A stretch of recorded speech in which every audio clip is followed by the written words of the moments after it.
Assalamualaikum. Berjumpa kembali dengan saya, Mandala, dalam podcast Horor Reborn.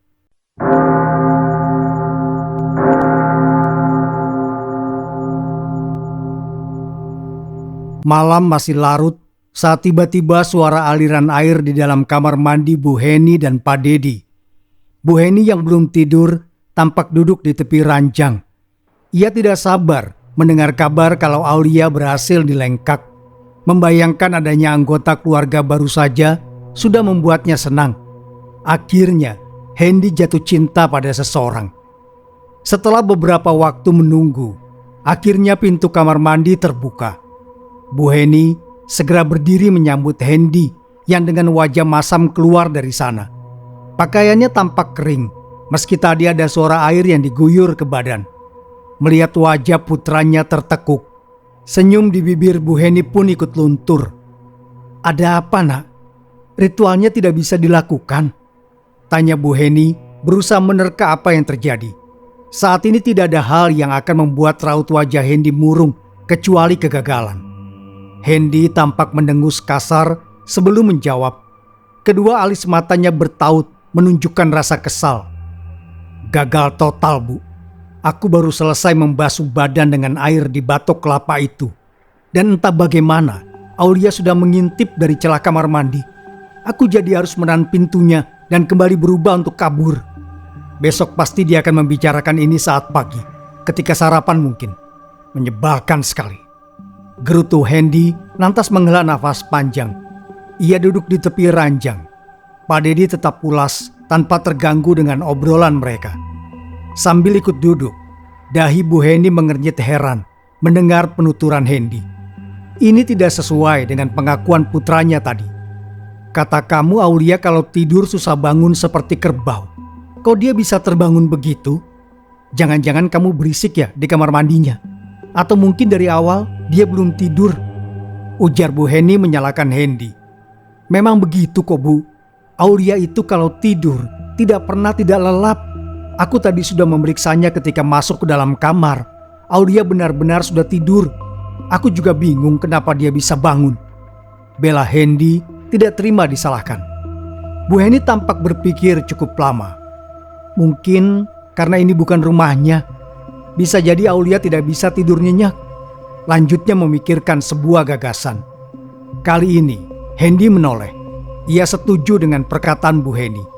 Itu adalah alasan paling masuk akal untuk saat ini. "Ya sudah, coba lagi saja besok. Kalau malam ini dicoba lagi, Ibu yakin Aulia belum sepenuhnya tidur. Pasti melihat kamu di kamar mandi dalam kamarnya menjadi pengalaman menyeramkan bagi Aulia. Besok kalau Aulia tanya dan cerita soal ini, kamu iya-iya saja. Biar Ibu yang memikirkan alasannya," ucap Bu Heni memutuskan ulang waktu ritual lengkak yang akan mereka lakukan pada Aulia.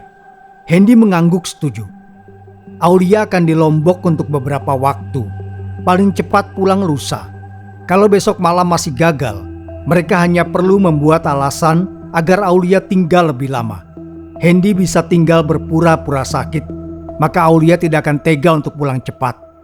Hendy keluar dari kamar orang tuanya dan segera kembali ke kamarnya sendiri. Ia langsung tidur agar besok bisa bangun awal. Citranya sebagai pemuda beriman dan taat agama harus tetap Hendy jaga sampai Aulia bergabung dengan keluarganya dan menjadi Tuselak. Atau setidaknya setelah ritual lengkak berhasil dan Aulia sudah mendapat kumele, bibit ilmu selak. Sampai saat itu tiba, sandiwara keluarga taat agama ini harus tetap berlangsung di depan Aulia. Azan subuh berkumandang dari langgar setempat. Suaranya yang menggema membangunkan Aulia dari tidur tak nyenyak. Sejak kejadian ia melihat sosok gaib menyerupai Hendy di kamar mandi tadi. Aulia tidak benar-benar bisa terlelap. Setelah bangun dan mengambil wudhu, Aulia menunaikan sholat di dalam kamarnya. Untuk suatu alasan yang ia sendiri tidak mengerti, Aulia lebih nyaman sholat sendiri ketimbang berjamaah dengan Pak Dedi dan keluarganya. Mungkin belum nyaman saja. Nanti kalau sudah nikah, pasti biasa. Gumam Aulia tersenyum. Ia berdoa pada Allah agar diberikan yang terbaik soal hubungannya dengan Hendy. Aulia tidak pernah meminta pada Allah dengan siapa dirinya ingin dijodohkan. Ia yakin kalau memang takdir, Allah akan mempersatukannya dengan orang yang tepat.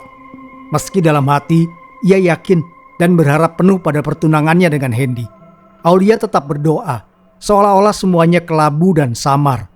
Tidak sedikit kisah cinta yang pupus di tanggal pernikahan.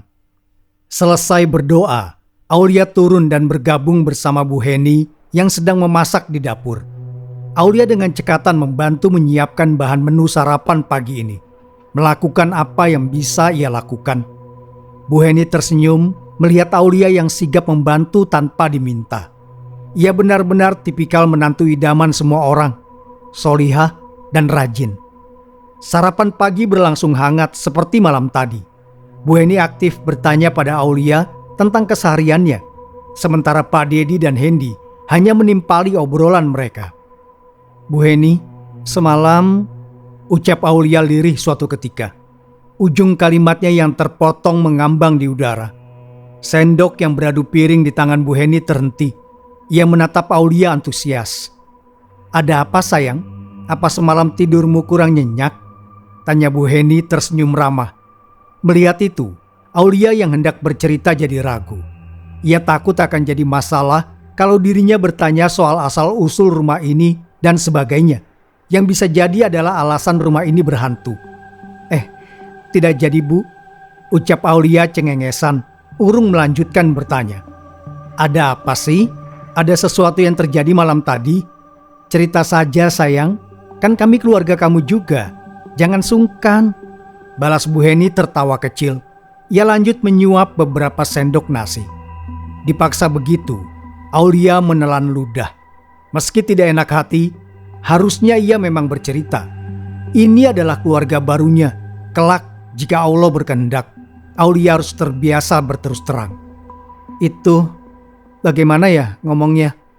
Aulia penasaran apakah rumah ini dibeli atau membangun sendiri. Kalau membangun sendiri, apa dulunya tanah di sini semacam tempat angker? Tanya Aulia pada akhirnya.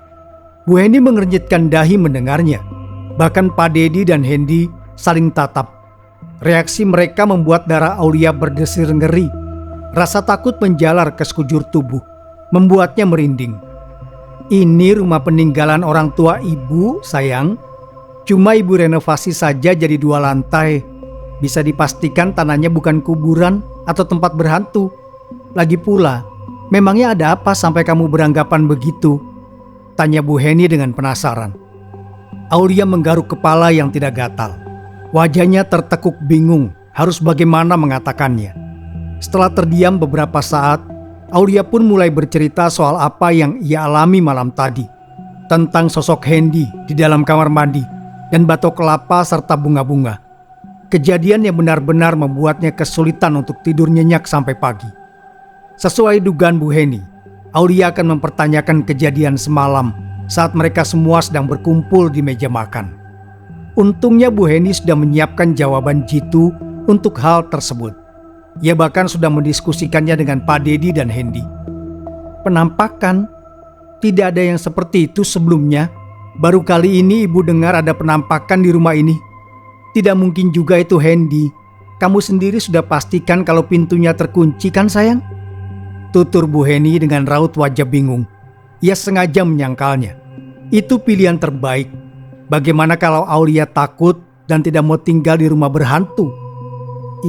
Iya Bu, Aulia sudah pastikan pintu kamar terkunci. Makanya Aulia pikir itu hantu. Aulia menelan ludah. Ia tidak bisa mengabaikan kejadian semalam. Aulia sedikit banyak berharap Bu Heni akan bilang kalau penampakan sudah sering terjadi, yang berarti itu hal umum. Bisa jadi jin penunggu yang menyapa. Namun, kalau sudah dia sendiri yang melihatnya begini, sosok apapun itu jelas sedang mengincarnya. "Aulia, sayang?" tanya Bu Heni dengan suara sedikit keras. Aulia yang tadi melamun seketika tersentak.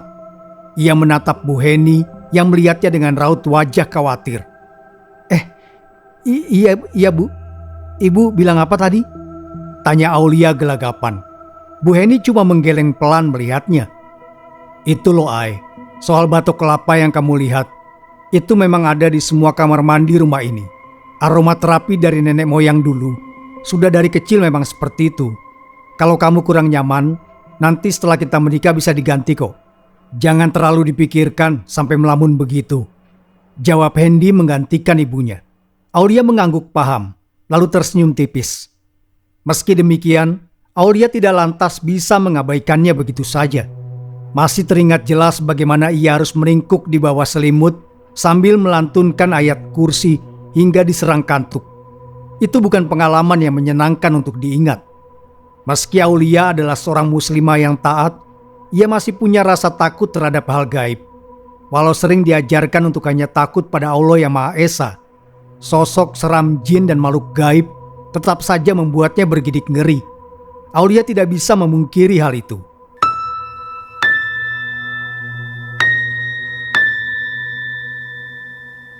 Sarapan selesai setelah beberapa saat bercengkrama.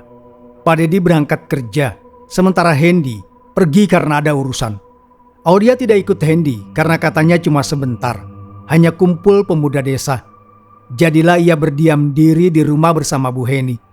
Keduanya berkutat di dapur, membuat berbagai macam camilan, sambil mengobrol seru, melakukan kegiatan menyenangkan untuk membunuh waktu. Beberapa kali Bu Heni meninggalkannya sendirian di rumah untuk membeli bahan makanan. Untungnya tidak ada penampakan seperti malam tadi. Malam pun tiba tanpa terasa. Pak Dedi sampai di rumah selepas asar. Mereka semua berkumpul bersama lagi usai sholat berjamaah. Sekali lagi ikut Aulia sholat berjamaah.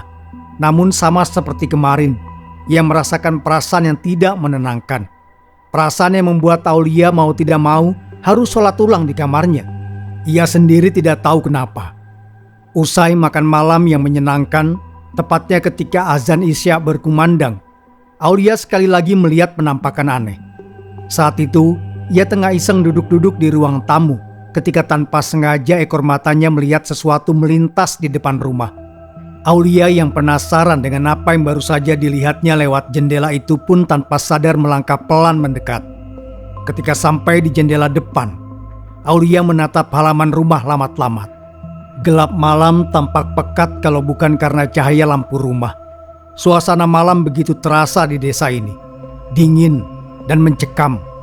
Saat itulah ketika Aulia sedang memandangi lampu-lampu rumah warga yang terlihat dari jendela, ia melihat dengan jelas ada sosok hitam seperti bayangan yang melayang di halaman rumah Bu Heni. Sosok itu mengambang 2 meter dari tanah, tampak diam menatap ke arahnya. Wajah sosok hitam itu tidak begitu kelihatan karena jarak dan suasana malam yang gelap. Tapi Aulia bisa melihat dengan jelas kalau ada garis yang berpendar kemerahan di dahi makhluk itu. Jantung Aulia seketika sesak. Tubuhnya yang berdiri di depan jendela mendadak kaku, tidak bisa digerakkan. Ia terus menatap sosok yang kini mendekat perlahan tanpa bisa berpaling. Sesuatu yang tidak terlihat seperti menahannya untuk lari. Aulia bahkan tidak bisa berteriak atau menangis. Padahal jantungnya sudah seperti mau copot saking kencang detaknya. Beruntung ketika sosok hitam itu tinggal beberapa meter lagi sampai Aulia bisa melihat wujudnya dengan lebih jelas. Seseorang menepuk pundaknya dari belakang. Seketika tubuh Aulia jatuh terduduk. Ia langsung memekik kencang karena takut, membuat Bu Heni berlari menghampiri. "Ada apa? Kamu apakan Aulia sampai menjerit seperti itu, Hendy?" bentak Bu Heni panik saat mendapati Hendy berdiri di belakang Aulia yang terduduk. Ia langsung menghampirinya dengan wajah cemas. "Kamu tidak apa-apa sayang? Kok kamu di lantai begitu? Ada apa? Hendy yang bikin kamu jatuh ya?" serbu Bu Heni dengan banyak pertanyaan sekaligus. Ia berlagak bingung, padahal tahu apa yang sudah terjadi. "Ibu apa-apaan sih? Aku tidak berbuat apa-apa kok. Hendy cuma memegang pundak Aulia karena lihat dia melamun di depan pintu. Tahu-tahu dia jatuh begini," serga Hendy tidak terima disalahkan. Masih sambil memeluk Aulia, Bu Heni melotot ke arah Hendy, memberinya isyarat agar bertindak lebih peduli. Hendy yang tersadar kalau tingkahnya kurang alami segera duduk dan memasang raut wajah khawatir. Ia bertanya bagaimana keadaan tunangannya itu. Aulia yang sedang dilanda rasa takut sama sekali tidak menyadari keanehan di sekitarnya. Semua perhatiannya berpusat tentang apa yang baru saja ia alami. Tadi ada bayangan hitam di halaman, ucap Aulia menggantung. Bayangan hitam apa, sayang? Hendy, coba kamu periksa sana. Siapa tahu Aulia melihat pencuri, kata Bu Heni dengan raut wajah khawatir. Hendy yang diperintah langsung beranjak bangkit dan mengintip keluar rumah. Tapi setelah beberapa saat ia menggeleng, tidak menemukan siapa-siapa. Bukan pencuri, Bu. Bayangan hitam itu melayang di halaman rumah. Itu bukan manusia, ucap Aulia gemetar. Entah sejak kapan bibirnya menggigil. Badannya terasa sangat lemas, kepalanya juga pusing. Melayang? Bayangan hitam yang melayang? Apa itu? Ya ampun. Badan kamu panas sekali, sayang. Jangan-jangan kamu sakit. Ayo ke kamar saja. Jangan dipikirkan yang tadi itu. Pasti cuma halusinasi kamu saja. Hendy, ayo bantu ibu membawa Aulia ke kamarnya, seru Bu Heni. Kekhawatiran tersirat jelas di tiap kata yang keluar dari bibirnya. Aulia pasrah saat digendong Hendy ke kamar. Ia mendadak tidak punya tenaga untuk melawan. Badan Aulia lemas dan sakit. Tenaga seakan direnggut paksa dari setiap otot tubuhnya. Ia juga merasa pusing sekali. Hendy segera disuruh keluar membeli obat oleh Bu Heni. Ia dilarang berlama-lama di kamar perempuan meski itu adalah tunangannya. Belum halal. Bu Heni sendiri yang akan fokus menemani Aulia. Aulia tidak banyak bicara. Ia hanya ingin tidur, tapi kepalanya sangat pusing. Pak Dedi datang beberapa belas menit setelah Aulia berbaring di kamar. Beliau masuk dan berdiri di belakang Bu Heni yang terus bercerita hal-hal menyenangkan. Entah kenapa, Aulia merasa raut wajah Pak Dedi sedikit terlihat senang. Tapi ia tidak menaruh banyak curiga dan mengabaikannya karena sakit. Aulia segera diminta meminum obat setibanya Hendy di rumah. Ia tidak protes saat Bu Heni menyuguhkan obat itu dan langsung menelannya. Ia sama sekali tidak curiga. Ini obat sakit kepala, katanya tadi Aulia pusing. Supaya menantu ibu cepat sembuh, ucap Bu Heni tersenyum lebar, yang diartikan Aulia sebagai dukungan semangat. Setelah beberapa saat, kantuk perlahan mulai menyergap mata Aulia. Bu Heni menawarkan diri untuk menemaninya tidur di kamar. Aulia senang dengan tawaran itu. Namun dengan berat hati, ia menolak. Merasa tidak enak kalau harus merepotkan Bu Heni. Bu Heni pun menghargai keputusannya dan pamit keluar, membiarkan Aulia beristirahat malam ini. Semoga mimpi indah, sayang. Jangan lupa berdoa sebelum tidur, ucap Bu Heni di ambang pintu sebelum menutupnya. Sebelum kesadarannya menghilang, Aulia teringat kejadian malam lalu di mana ia melihat penampakan. Aulia tidak tahu apa yang diincar darinya, tapi ia merasa demikian. Maka dengan sisa kesadaran, Aulia berdoa pada Allah agar diberikan yang terbaik untuk masa depannya. Ia juga berdoa agar selalu berada di dalam lindungannya. Tepat doa yang ia panjatkan ke langit selesai, kesadaran Aulia benar-benar habis dan akhirnya ia pun jatuh tertidur. Bu Heni keluar kamar Aulia dan langsung berjalan menuju ruang tamu di mana Pak Dedi dan Hendy terdengar sedang berbincang.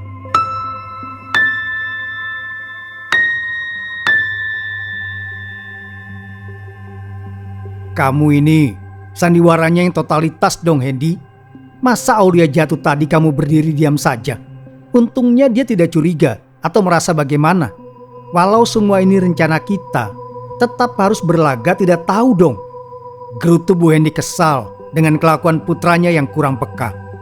Seperti penuturan Bu Heni, semua yang terjadi pada Aulia hari ini sudah direncanakan. Mereka membicarakannya tadi di luar rumah saat siang. Aulia tidak tahu apa-apa karena dirinya sedang memasak di rumah sendirian. Bahkan sosok hitam yang dilihat Aulia selepas sholat Isya tadi adalah Pak Dedi yang sedang berubah wujud. Ia juga yang mengirimkan santet ringan agar Aulia merasa sakit, lemas, dan pusing. Mereka melakukannya agar bisa memberikan obat tidur yang berkedok sebagai obat sakit kepala. Dengan begitu, Aulia tidak akan curiga sama sekali. Ya sudah, cepat sana, urus sisanya. Aulia sudah pasti tidur lelap kali ini Tidak mungkin dia terbangun. Cepat lakukan ritual lengkak pada calon istrimu itu, Hendy. Langsung masuk saja. Soalnya pintu kamar Aulia tidak terkunci. Tita Bu Heni mengempaskan diri di samping suaminya. Pak Dedi segera menyambut dengan pelukan mesra. Tanpa menunggu lebih lama, Hendy segera bergerak. Ia langsung masuk ke kamarnya untuk mengambil kotak kecil berisi benang merah, benang hitam, benang putih, bawang, dan jarum yang disusun sedemikian rupa. Kotak itu akan membantunya jika sesuatu yang tidak diinginkan terjadi. Sesampainya di depan kamar Aulia, Hendy menggenggam kenop pintu dan memutarnya. Benar saja seperti kata Bu Heni, pintu tersebut perlahan terbuka. Hendy lekas menyelinap masuk dan menutupnya kembali. Aulia tampak tidur begitu lelap. Wajahnya yang sayu karena sakit tetap elok menawan. Untuk yang kesekian kali sejak berkenalan dengan Aulia, Hendy mengagumi betapa cantik calon istrinya itu. Tapi Hendy tidak membiarkan dirinya termakan oleh kekaguman terlalu lama. Ia harus segera melakukan ritual lengkap agar Aulia bisa diterima sebagai istrinya. Hanya dengan begitu, mereka berdua bisa hidup bersama. Hendy mematikan lampu sebagai tindak pencegahan. Suasana kamar tampak remang, cenderung gelap. Hanya pendar cahaya bulan yang tampak pucat yang menerangi seisi kamar. Dingin malam terasa menggigit kulit. Suasana kamar Aulia sangat mencekam. Meski demikian, Hendy sama sekali tidak memedulikannya. Sejak berhasil menggapai tingkat tertentu dalam ilmu selak, Hendy tidak lagi merasakan hal-hal remeh seperti dingin dan takut. Ia merasa lebih bisa menguasai diri dan bebas. Dengan perlahan, Hendy menaiki ranjang yang sengaja dibuat begitu kokoh oleh Bu Heni untuk ritual ini. Supaya saat Hendy melangkahi kepala Aulia nanti, ranjangnya tidak berderit. Lengkak adalah ritual yang dilakukan seseorang kalau ingin mendalami ilmu selak.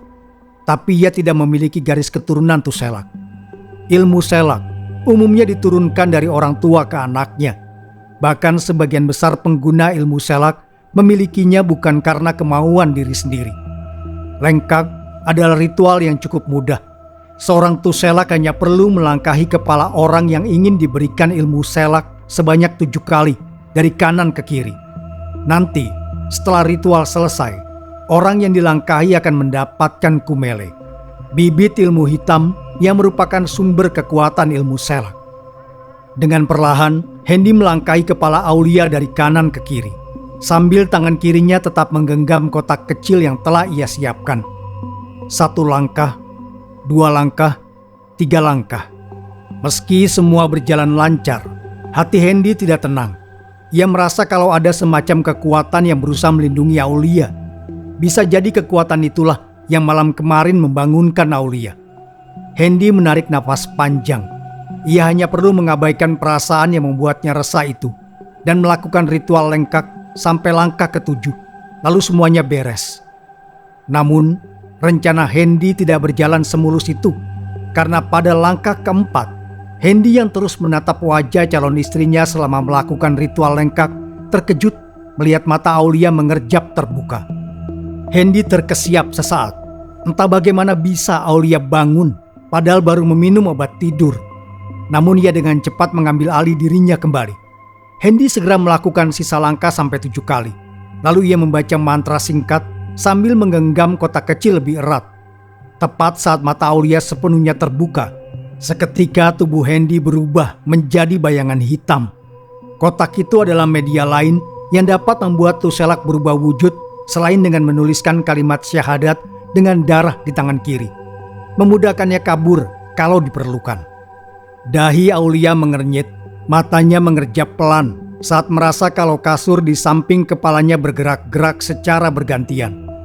Saat matanya perlahan terbuka, ia melihat ada sosok yang melintasi depan wajahnya berulang kali. Suasana kamar yang tak sejak kapan sudah gelap membuat Aulia tidak bisa melihat dengan jelas.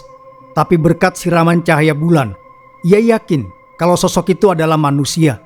Siluetnya seperti Hendy. Tersentak, Aulia membuka mata lebar-lebar. Tapi yang dilihatnya bukanlah Hendy, melainkan sosok bayangan hitam yang melayang di udara. Cahaya bulan temaram menimpa sosok yang menatapnya lekat dengan mata yang sepenuhnya berwarna hitam. Aulia tidak yakin apakah itu karena warna bola matanya atau makhluk itu memang tidak punya bola mata. Sebuah garis melengkung seperti mata yang terpejam tampak berpendar di dahi makhluk hitam itu. Jantung Aulia seakan berhenti berdetak saking takutnya. Ia mendadak tersadar kalau makhluk di hadapannya adalah sosok hitam yang tadi ia lihat setelah sholat Isya. Berbeda dari selepas Isya tadi, kali ini Aulia bisa bergerak dan merasakan tubuhnya. Meski dingin terasa membelai tengkuk Aulia hingga merinding, ia masih bisa bergerak. Dengan ketakutan luar biasa, Aulia berusaha teriak meski suaranya tertahan di tenggorokan. Ia terus mencoba melawan rasa takut yang menggumpal di dada. Tidak mengkhianati usaha, teriakan Aulia akhirnya berhasil keluar. Suaranya yang parau menggema di penjuru rumah. Tepat Aulia berteriak sedemikian kencang, sosok itu melesat pergi menembus langit-langit ruangan, meninggalkan Aulia yang menangis terisak memeluk lutut. Tubuh Aulia gemetaran hebat. Pundaknya naik turun akibat tangis yang menjadi-jadi. Air mata mengalir deras di kedua pipinya. Bola mata Aulia menatap sekitar dengan nanar. Terdengar derap langkah cepat dari luar kamarnya beberapa saat kemudian. Lantas pintu berdebam terbuka. Bu Heni dan Pak Dedi tampak terengah. Wajah mereka menatap Aulia yang meringkuk di atas ranjang dengan cemas. "Aulia, kamu kenapa sayang?" seru Bu Heni bergegas menghampiri Aulia dan memeluknya. Sementara Pak Dedi hanya berdiri di belakang istrinya. Bibir Aulia perlahan terbuka. Ia ingin mengadukan apa yang dilihatnya tadi dengan Bu Heni, orang yang paling mendekati sosok ibu di rumah ini. "Sosok hitam, Bu. Makhluk hitam yang tadi Aulia lihat dari jendela depan datang lagi. Dia tidak kebetulan berada di halaman rumah. Makhluk itu mengincar Aulia, Bu." Rengek Aulia di sela tangis. Ia masuk lebih erat dalam dekapan Bu Heni. "Sabar sayang, jangan takut. Ada ibu di sini. Makhluk itu tidak akan bisa melukaimu. Jangan takut. Semuanya akan baik-baik saja. Mulai sekarang ada ibu, bapak, dan Hendy yang menjagamu. Makhluk seperti itu tidak akan mengganggu kamu lagi ke depannya," ucap Bu Heni mengecup ubun-ubun Aulia. Bibirnya menyungging senyum yang sangat tidak sesuai dengan situasi saat ini. Bu Heni tidak bisa menahan senyum senang karena tadi Hendy sempat berkata kalau ritual lengkak pada Aulia telah berhasil sebelum melesat pergi ke kamarnya. Bu Heni jelas berbahagia untuk keberhasilan ini. Ia bahkan bisa merasakan energi samar yang terpancar dari kumele di dalam tubuh calon menantunya. Mendengar kalimat dan nada bicaranya, entah mengapa Aulia merasa kalau Bu Heni malah terkesan senang. Apalagi Bu Heni terdengar sangat yakin saat berkata kalau makhluk hitam itu tidak akan pernah mengganggunya lagi. Seolah-olah ia sudah menduga hal itu. Aulia bahkan bisa melihat Pak Dedi tersenyum samar. Namun, karena rasa takut yang masih menggumpal di dadanya, Aulia tidak punya tenaga untuk curiga atau sekadar memikirkannya terlalu lama. Saat ini, ia hanya butuh pelukan dan ketenangan. Sementara di ruangan lain, terdengar suara air mengalir dari dalam kamar mandi.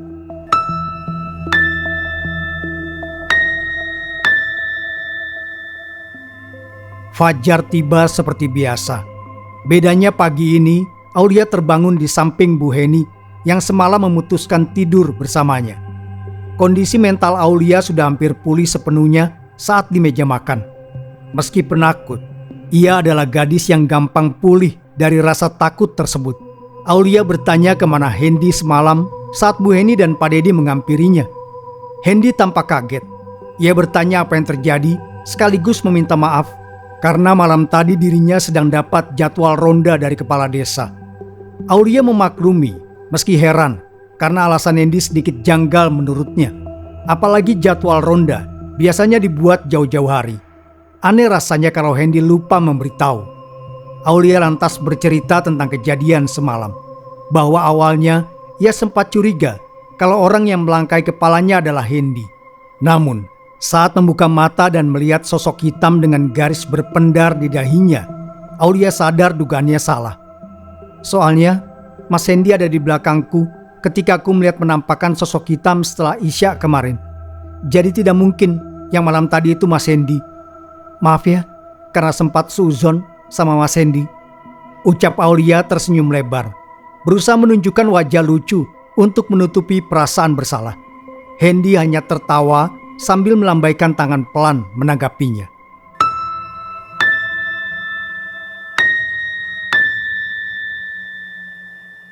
Hari itu, Aulia pulang ke Bandung.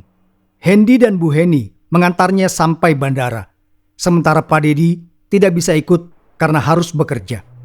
Sejak bangun malam tadi, ada sesuatu yang terasa berbeda di dalam badannya. Aulia bisa merasakan hal itu, namun tidak tahu di bagian mana tepatnya. Sesuatu terasa mengganjal dan membuatnya tidak nyaman. Sesampainya di rumah, usai bersalaman dengan ayah dan ibunya, Aulia langsung pergi menemui salah seorang ustazah kenalan dari pondok pesantren dulu. Ia tetap pergi meski ayah dan ibunya melarang dan memintanya untuk istirahat terlebih dulu. Bukannya apa, kalau mau dibilang lelah, Aulia tentu saja lelah. Seluruh badannya terasa mau copot setelah perjalanan. Ia sangat ingin merebahkan badan di atas kasur nyaman miliknya. Namun, untuk suatu alasan, ia tidak bisa istirahat selama perasaan ganjil dan aneh di dalam dirinya belum hilang. Dan entah kenapa, Aulia yakin kalau mendatangi ustazah tersebut adalah pilihan paling tepat untuk membicarakan hal ini. Setibanya di rumah ustazah tersebut, Aulia disambut dengan ramah. Mereka memang cukup dekat semasa di pondok pesantren dulu, meski hubungan keduanya adalah murid dan guru. "Ada apa Lia kemari? Soalnya dari pesantren dulu kamu tidak pernah menemui ustazah kalau tidak ada hal penting. Pasti ada suatu urusan tertentu kan?" tanya ustazah bernama Firda, tertawa setelah keduanya basa-basi singkat. Lia adalah panggilan akrab Aulia semasa di pondok pesantren. Aulia tersenyum tipis mendengarnya. Ia memang benar punya alasan yang lebih dari sekadar melepas rindu. "Ini, ustazah, Lia merasa tidak enak di dalam badan, tapi tidak yakin bagian mana. Ini terjadi setelah Lia dihantui makhluk gaib beberapa waktu lalu. Lia merasa kalau hal ini tidak bagus dan jalan terbaik adalah menghubungi ustazah. Makanya Lia kemari. Lia mau minta tolong ustazah untuk periksa badan Lia. Takutnya ada apa-apa," ucap Aulia berterus terang. Ia sengaja tidak mengungkit soal tunangannya, karena memang ustazah Firda tidak tahu soal itu. Ia hanya mengatakan soal makhluk gaib yang dilihatnya. Ustazah Firda mengangguk-angguk paham. Meski hal yang bersentuhan dengan jin seperti ini bukanlah keahliannya, ia bisa kalau hanya memeriksa. Ustazah Firda pun mulai meruqyah Aulia dengan bacaan ayat suci. Lantunan merdu keluar dalam bentuk bisikan dari bibirnya. Hanya dalam beberapa detik saja, Aulia sudah merasakan panas di bagian ulu hatinya. Hal yang sebelumnya tidak pernah ia rasakan. Untungnya, panas itu tidak sampai membuatnya berteriak. Hanya seperti ada air hangat yang menyentuh kulit tipis. Aulia masih bisa menahannya. Setelah beberapa waktu, ustazah Firda akhirnya membuka mata. Ia tampak risau. Bibirnya berulang kali mengucap istighfar. "Ada apa dengan Lia, ustazah?" tanya Aulia cemas. Punggungnya mendadak dingin melihat reaksi ustazah Firda. "Ada yang menanam sesuatu di dalam badanmu, Lia?" Ustazah melihat ada benih ilmu hitam yang masih kecil di badanmu, ucap ustazah Firda tampak bingung. Aulia sontak saja terkejut mendengarnya. "Apa ini ulah makhluk gaib yang menghantuiku beberapa hari ini, ustazah?" tanya Aulia khawatir. Ustazah Firda menggeleng pelan sebelum menjawab. "Bukan Lia, yang seperti ini bukan dari jin. Jin umumnya menempel dan mengikuti, atau jika mereka menanamkan sesuatu, maka itu berupa kutukan atau hal yang menyakitkan. Yang ada di dalam dirimu adalah ilmu hitam, ilmu yang berisi kemusyrikan. Yang seperti ini dilakukan oleh manusia, karena kamu harus bersekutu dengan jin dan iblis untuk mendapatkannya. Maaf Lia, apa kamu pernah melakukan praktik tertentu? Bisa jadi kamu tidak sadar mendapatkannya saat itu." Mata Aulia seketika membulat mendengar penjelasan ustazah Firda. Ia tidak menyangka hal itu sama sekali. Aulia lalu menggeleng atas pertanyaan Ustazah Firda yang terakhir. Apakah itu berarti yang Lia lihat bukanlah jin, melainkan manusia yang bersekutu dengan jin? Tanya Aulia memastikan. Ustazah Firda mengangguk pelan. Apa Ustazah bisa menyembuhkanku? Kali ini Aulia bertanya penuh harap. Sayangnya, Ustazah Firda menggeleng lemah. Ia meminta maaf karena ini bukanlah keahliannya. Meski begitu, bukan berarti Ustazah Firda lepas tangan. Ia segera memberitahu sebuah alamat seorang ustadz hebat yang ahli dalam menangani hal seperti ini. Datanglah ke alamat ini. Dia paman Ustazah, namanya Ustadz Bilal. Orangnya baik dan ahli soal yang seperti ini. Tapi sekarang Ustadz Bilal sedang pergi. Lia bisa ke sana besok. Insya Allah, kamu bisa disembuhkan oleh beliau, ucap Ustazah Firda tersenyum. Aulia pamit dengan hati yang kalut. Ia masih tidak habis pikir ada yang memberinya ilmu hitam. Tapi siapa pelakunya? Satu pertanyaan itu terus berputar di dalam benak Aulia. Yang berinteraksi dengannya di Lombok hanya keluarga Hendy. Tapi mau dipikirkan bagaimanapun, mereka sama sekali tidak mencurigakan. Aulia tidak merasa kalau ada yang aneh di rumah itu selain soal penampakan. Ia juga merasa kalau keluarga Hendy sangat baik padanya. Mereka sama sekali tidak mencurigakan. Saat sedang menunggu angkot sambil menerka siapa pelakunya, Aulia seketika teringat pada pria setengah botak yang bertingkah tidak normal itu. Ia ingat kalau pria tersebut sempat menatapnya tajam dengan cara yang mengerikan. Bisa jadi pria itulah yang menghantui dan melakukan hal ini padanya. Iya, pasti orang itu, gumam Aulia yakin.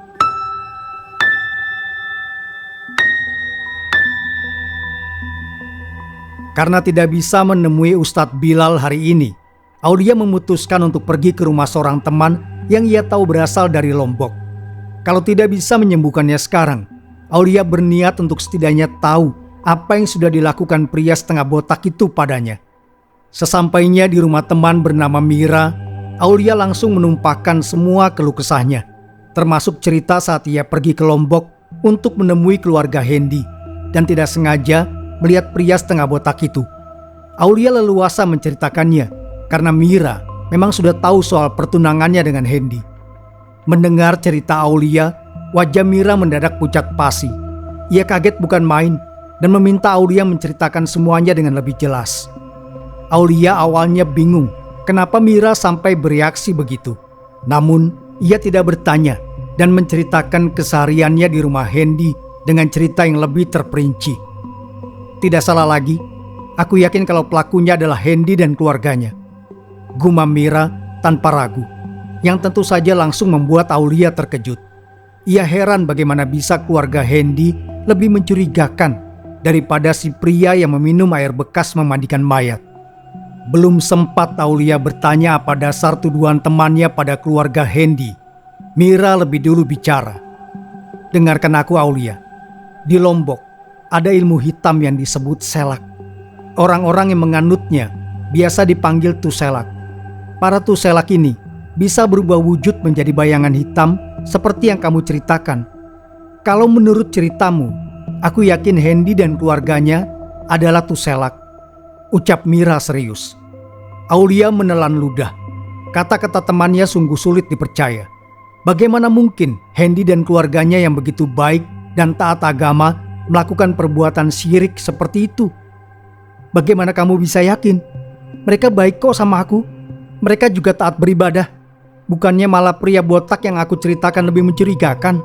Lagi pula, buat apa juga mereka mencelakaiku kalau begitu, sampai perlu memberikan ilmu hitam ini? Serga Aulia masih membela Hendy dan keluarganya. Ia butuh lebih dari sekadar dugaan tanpa alasan. Mira menghela nafas cukup panjang.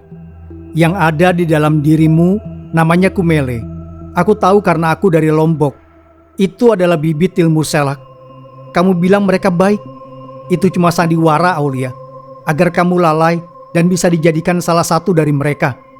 Mereka taat agama. Itu semuanya juga bohong. Tuselak dikucilkan dari masyarakat. Mereka perlu hidup seperti mayoritas orang untuk bisa bertahan.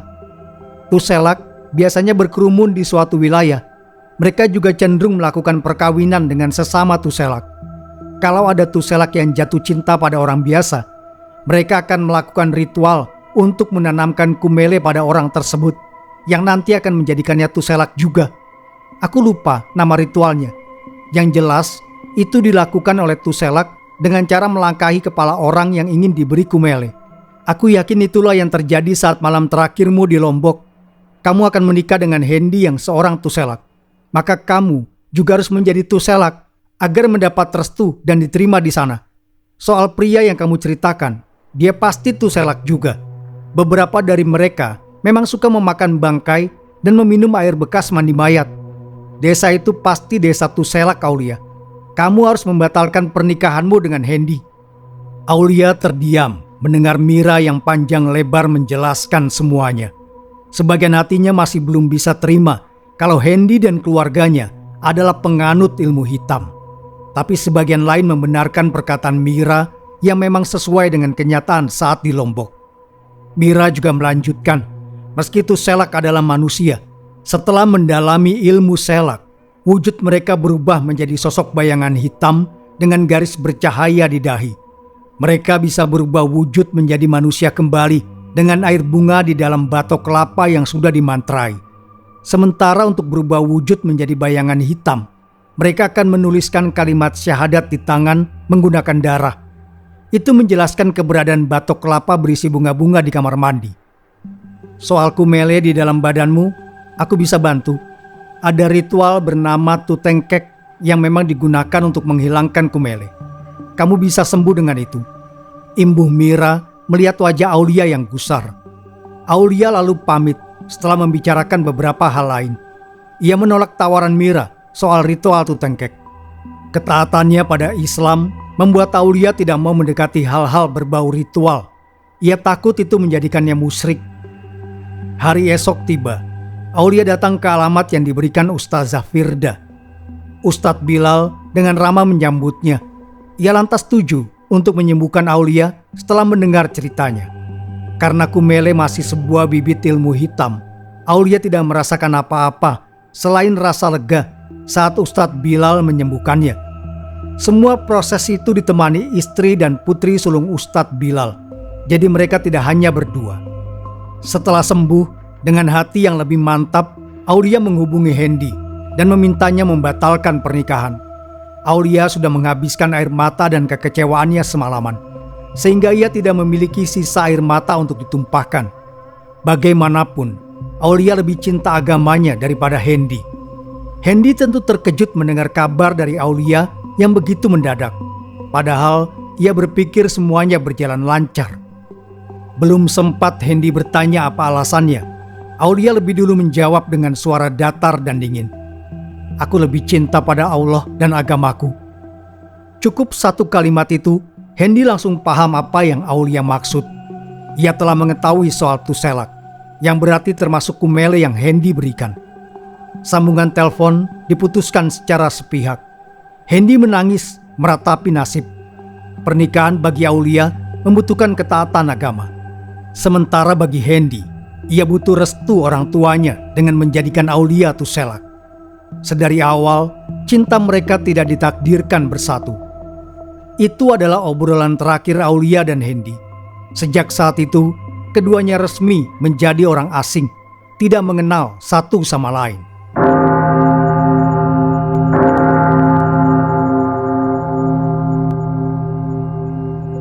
Terima kasih sudah mendengarkan. Wassalamualaikum warahmatullahi wabarakatuh. Sampai berjumpa kembali. Sapunyere pegat simpai, paturai patepang deui.